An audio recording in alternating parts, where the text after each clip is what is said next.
आज हम स्टार्ट करेंगे चैप्टर 8 संसार सागरस्य नायकः। प्रस्तुत पाठ अनुपम मिश्र की कृति आज भी खड़े हैं तालाब के संसार सागर के नायक नामक अध्याय से लिया गया है। इसमें विलुप्त होते जा रहे पारंपरिक ज्ञान कौशल एवं शिल्प के धनी गजधर के संबंध में चर्चा की गई है। पानी के लिए मानव निर्मित तालाब बावड़ी जैसे निर्माणों को लेखक ने यहाँ संसार सागर का रूप में चित्रित किया है। अब स्टार्ट करते हैं हमारे स्टोरी। के आसन ते अज्ञात नामानः। कौन थे वो लोग, मतलब अज्ञात नाम वाले। अज्ञात नामानः मतलब होता है अज्ञात नाम वाले। तो कौन थे वो अज्ञात नाम वाले लोग। शतशः सहस्रशः तडागः सहसेव शून्यात् न प्रकटीभूताः। शतशः यानी सैकड़ों, सहस्रशः यानी हजार। तो इस पंक्ति का अर्थ होता है कि सैकड़ों और हजारों तालाब अचानक किसी शून्य से प्रकट नहीं हुए हैं, मतलब कहीं आसमान से ये प्रकट नहीं हुए हैं।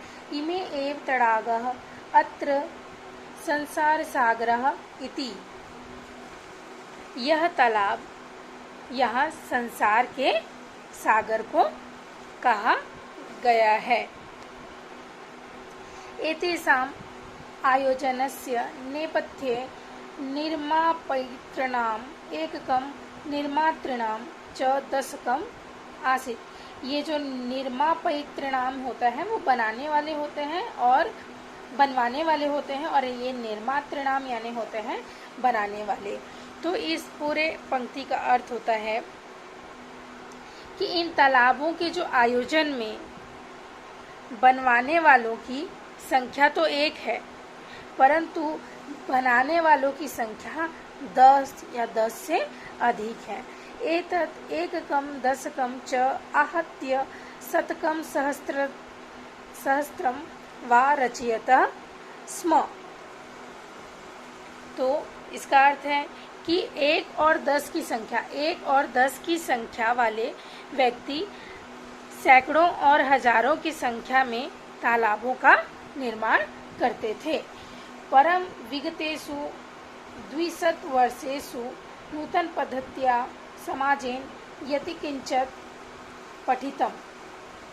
परंतु बीते हुए 200 वर्षों में नई पद्धति के द्वारा समाज ने जो कुछ भी पढ़ा है, पठितेन तेन समाजेन एककं दशकं सहस्त्रकंच इत्येतानि शून्य एव परिवर्तितानि। तो इस पूरे का अर्थ है कि उस पढ़े हुए समाज ने 1 की संख्या, 10 की संख्या और 1000 की संख्या को शून्य में परिवर्तित कर दिया है। अस्य नूतन समाजस्य मनसि इयमपि जिज्ञासा नैव उद्भूता यद् अस्मात् पूर्वम् एतावतः तडागान् के रचयन्ति स्म।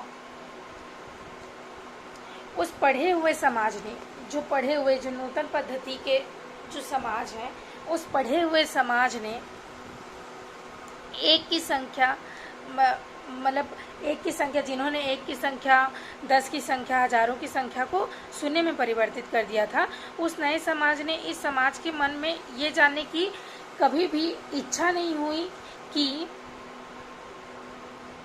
मतलब कि उनको कभी भी इच्छा जागृत नहीं हुई या कभी उत्पन्न नहीं हुई कि हमसे पहले इन तालाबों का निर्माण कौन करता था।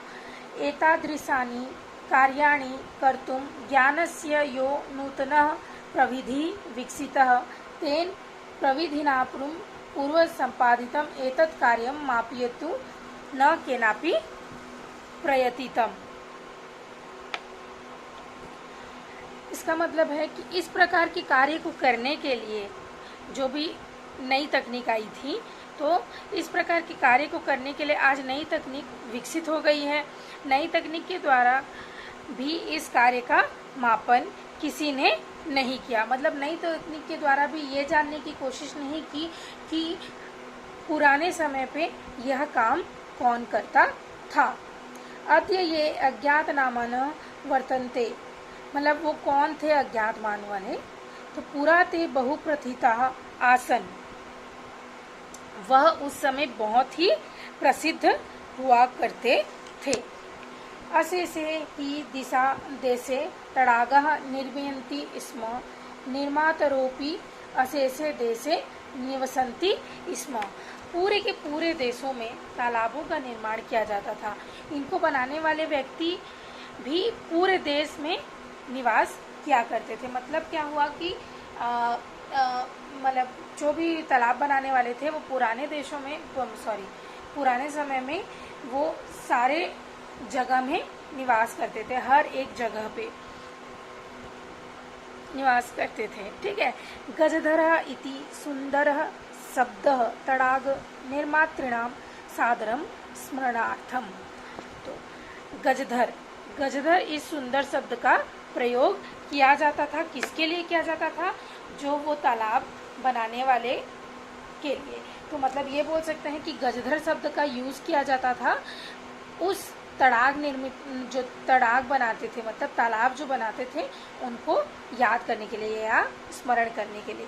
राजस्थानस्य केषुचित् भागेषु शब्दोऽयम् अद्यापि प्रचलित, मतलब राजस्थान के किसी भाग में आज भी यह शब्द बहुत ही प्रचलित है। कह गजधर, कौन? गजधर। यह गज परिमाणम धार्यति सह गजधर।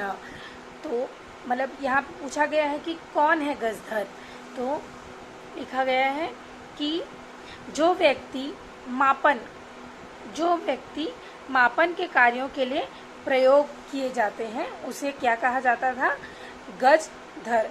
गज परिमाणम एवं मापन कार्य उपयुज्यते, मतलब जो गजधर का यूज मापन कार्य में किया जाता था। समाजे त्रिहस्त परिमाण लोह्यष्टिम हस्ते गृहीत्वा चलन्तः गजधरा,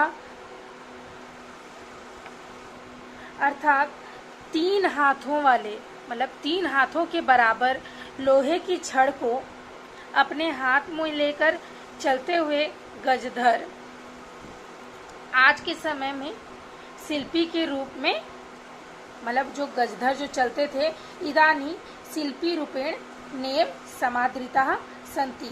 मतलब क्या है कि आज के रूप में मतलब आज के युग में वह क्या है, आज के समय में शिल्पी के रूप में उतना आदर प्राप्त उनको नहीं होता है। गजधरः यह समाजस्य गंभीर्यं मापयेत् इत्यस्मिन् रूपे परिचितः। गजधर जो समाज की गहराइयों का मापन करते थे उसे उसी रूप में ही जाना जाता था। गजधरा वास्तुकारः आसन, जो गजधर है वो क्या थे? वास्तुकार थे। अर्थात जो वास्तुकार यानी जो भवनों का निर्माण करते थे, घरों का निर्माण करते थे। कामम ग्रामीण समाजो भवतु नागर समाजो वा तस्य नवनिर्माणस्य सुरक्षा प्रबंधनस्य च दायित्वं गजधरा निभालयन्ति स्म। इस पूरे पंक्ति का अर्थ है कि चाहे ग्रामीण समाज में हो, मतलब जो कार्य है चाहे ग्रामीण समाज में हो या नगर समाज में, उसके निर्माण और सुरक्षा प्रबंध का सारा दायित्व कौन संभालते थे या कौन निभाते थे? गजधरा। नगर नियोजनात् लघु निर्माण पर्यन्तं सर्वाणि कार्याणि एतस्मेव आधृतानि आसन। नगर नियोजन के छोटे से छोटे निर्माण कार्य से लेकर सभी कार्य इन्हीं पर ही आश्रित थे। ते योजनां प्रस्तुवन्ति स्म, भाविव्यम् आकलयन्ति स्म, उपकरण संभारन अतिरिच्य उपकरण संभारन संगृह्णन्ति स्म। तो इस ये क्या बोला गया? ते योजनां प्रस्तुवन्ति स्म, भाविव्यम् आकलयन्ति स्म, उपकरण संभारन संगृह्णन्ति स्म। वे ये योजनाएं प्रस्तुत करते थे, मतलब वो कौन कौन से योजनाओं को मतलब करते थे। तो यहाँ पे यह बताया गया है कि वह क्या करते थे, भविष्य के जो खर्चे हैं उनका आकलन करते थे, उपकरण को इकट्ठा करते थे। प्रतिदाने ते न तद याचन्ते स्म यद दातुं तेषां स्वामिनः असमर्था भवेयुः। तो इसका क्या मतलब है कि वे अपने स्वामी से उतना अधिक मतलब नहीं मांगते थे कि उनके स्वामी वह देने में समर्थ न हो। मतलब उनको पता रहता था कि जो उनके जो स्वामी हैं वह उनका स्थिति क्या है, उनके स्थिति के हिसाब से ही वह मांगते थे। कार्य समाप्तो वेतनानि अतिरिच्य गजधरेभ्यः सम्माननमपि प्रदीयते स्म। तो कार्य समाप्त होने के पश्चात क्या होता था, गजधरों को वेतन के साथ, जो कार्य समाप्त हो गया तो गजधरों को वेतन के साथ क्या मिलता था, सम्मान भी दिया जाता था। तो नमः एतादृशेभ्यः शिल्पीभ्यः, तो इसका मतलब है कि इस प्रकार के महान शिल्पियों को मेरा नमस्कार या मेरा प्रणाम। तो यहाँ पे हमारा ये चैप्टर कंप्लीट होता है।